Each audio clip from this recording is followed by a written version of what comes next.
Central banks are banned from selling gold, and almost nobody knows about it. Under Basel III regulations implemented between 2019 and 2022, gold was reclassified as a Tier 1 asset, putting it on the same level as cash and government bonds. This means central banks now treat gold as core reserve capital that cannot be easily liquidated, and they're buying at record levels. In 2024, central banks purchased over 1,037 tons of gold, the third consecutive year above 1,000 tons. Through the first 9 months of 2025, they added another 634 tons. China, Poland, Singapore, India, Turkey, they're all accumulating. This is the most important gold story right now, and the mainstream media is ignoring it.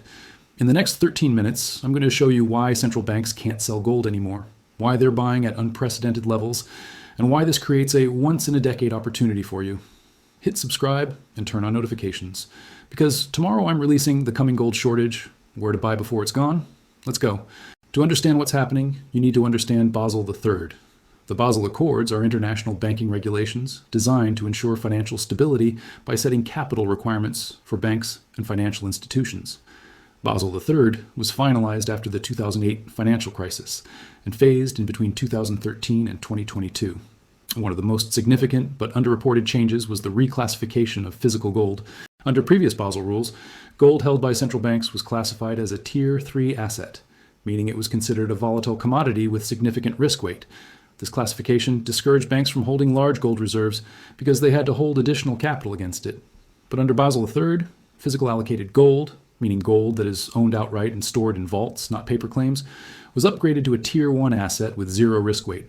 This puts gold on the same level as cash and sovereign bonds.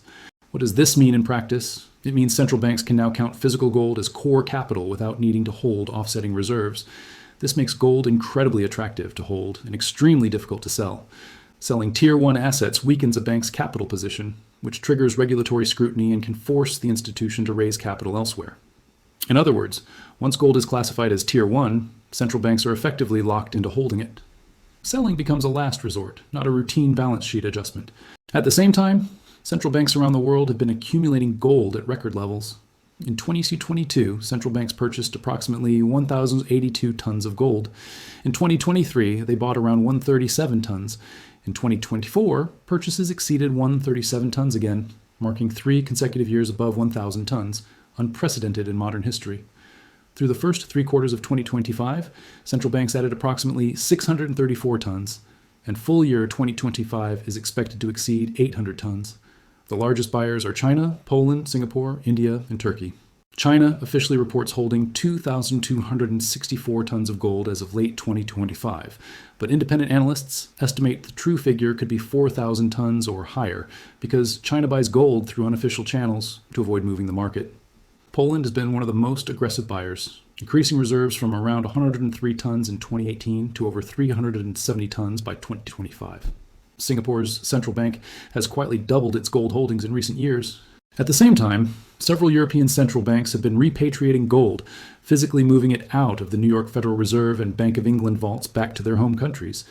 Germany repatriated over 674 tons between 2013 and 2017. The Netherlands brought back 122 tons. Austria repatriated 110 tons. This signals a loss of trust in the U.S. financial system and a desire for sovereign control over physical reserves. While central banks are locked into buying and holding gold as a strategic reserve asset, retail investors are being told that gold is a barbaric relic with no place in modern portfolios. Financial advisors push 60-40 stock bond portfolios with zero gold allocation. The mainstream media mocks gold bugs as conspiracy theorists. Meanwhile, the world's most sophisticated financial institutions, central banks, are buying gold faster than at any point in 50 years. Retail investors, who followed conventional advice and avoided gold, have missed one of the greatest bull markets of the past 2 decades. Gold has risen from around $1,800 in early 2022 to over $4,300 today, a gain of more than 138%. Those who listened to Wall Street and stayed in bonds have been crushed as yields spiked and bond prices collapsed. The information asymmetry is deliberate. Keep retail out of gold while institutions accumulate at suppressed prices. Let's look at the data. According to the World Gold Council, central banks purchased 1,082 tons of gold in 2022, approximately 1,037 tons in 2023, and over 1,037 tons again in 2024. Through Q3 2025, Central bank gold purchases totaled around 634 tons, with full year 2025 expected to exceed 800 tons. This represents 3 consecutive years above 1,000 tons and continued strong buying in 2025, levels not seen since the early 1970s, before the end of the gold standard. China's official gold reserves stood at 2,264 tons as of late 2025, according to the People's Bank of China. However, independent estimates from analysts at institutions like Goldman Sachs and the World Gold Council suggest China may hold 4,000 tons or more. Acquired through non-transparent channels, including purchases via state-owned banks and Hong Kong gold imports that do not appear in official reserve figures, Poland's gold reserves have surged from approximately 103 tons in 2018 to over 370 tons by 2025, making it one of the fastest-growing holders in Europe. The National Bank of Poland has explicitly stated that gold diversification is a strategic priority to reduce dependence on the US dollar and euro. Singapore's monetary authority has quietly increased gold holdings, with estimates suggesting reserves have more than doubled in recent years, though Singapore does not publicly disclose exact figures. Gold repatriation is also significant. Germany completed a multi-year repatriation program in 2017, moving 674 tons from New York and Paris back to Frankfurt. The Netherlands repatriated 122 tons from New York. Austria brought back 110 tons from London. These moves signal declining trust in foreign custody and a desire for physical control. Basel III's reclassification of gold as Tier 1 capital with zero risk weight was finalized in 2019 and fully implemented by January 2022. This regulatory change fundamentally altered the incentive structure for central banks, making gold a preferred reserve asset over many sovereign bonds, especially those with negative or low yields. Gold has always been the ultimate reserve asset during periods of currency debasement and geopolitical instability. In the 1970s, after Nixon ended dollar-gold convertibility in 1971, gold soared from $35 per ounce to $850 by 1980, a 24x increase, as inflation ravaged fiat currencies and trust in the dollar collapsed. In the 2000s, gold rallied from $250 in 2001 to $900 in 2011, as the Federal Reserve printed trillions in response to the dot-com crash and the 2008 financial crisis. Central banks, led by China and Russia, began accumulating gold to diversify away from dollars. After consolidation from 2013 to 2018, gold broke out again in 2019 and accelerated after COVID in 2020. From $200 in 2018, gold has rallied to over $4,300 today. Every major currency debasement cycle in history has ended with gold repricing higher. We're in the middle of the largest currency debasement in history. $36 trillion in U.S. debt, $2 trillion deficits, and central banks globally printing to finance government spending. Gold's rise is inevitable. 4 signals to watch.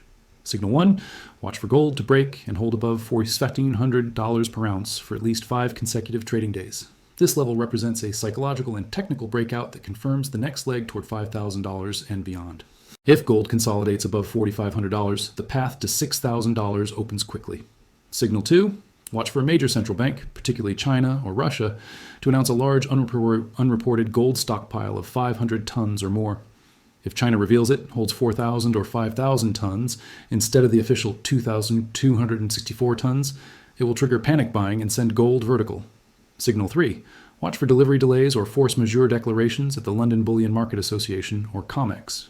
If either institution announces it cannot deliver physical gold to contract holders, it will expose the paper-physical disconnect and cause a price explosion. Signal 4, watch the US dollar index. If DXY breaks below 100 and continues lower, it confirms dollar weakness. Gold rallies inversely to the dollar, so a falling DXY accelerates gold's rise. The fundamentals are undeniable. Basel III regulations reclassified gold as Tier 1 capital, effectively locking central banks into holding and accumulating. Central banks bought over 1,000 tons annually for 3 consecutive years through 2024 and continue strong buying in 2025. China, Poland, Singapore, India, and Turkey are leading buyers. Gold repatriation from New York and London signals declining trust in the Western financial system. At the same time, physical gold supply is tightening. Annual mine production is around 3,000 tons and demand is rising.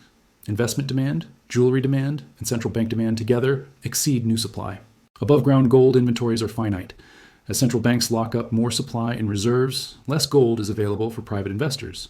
The U.S. is running $2 trillion deficits with $36 trillion in debt. The Fed will be forced to print more money, devaluing the dollar and driving gold higher. Gold is the only asset with no counterparty risk, no default risk, and a 5,000-year track record as money. Risk 1, gold is volatile.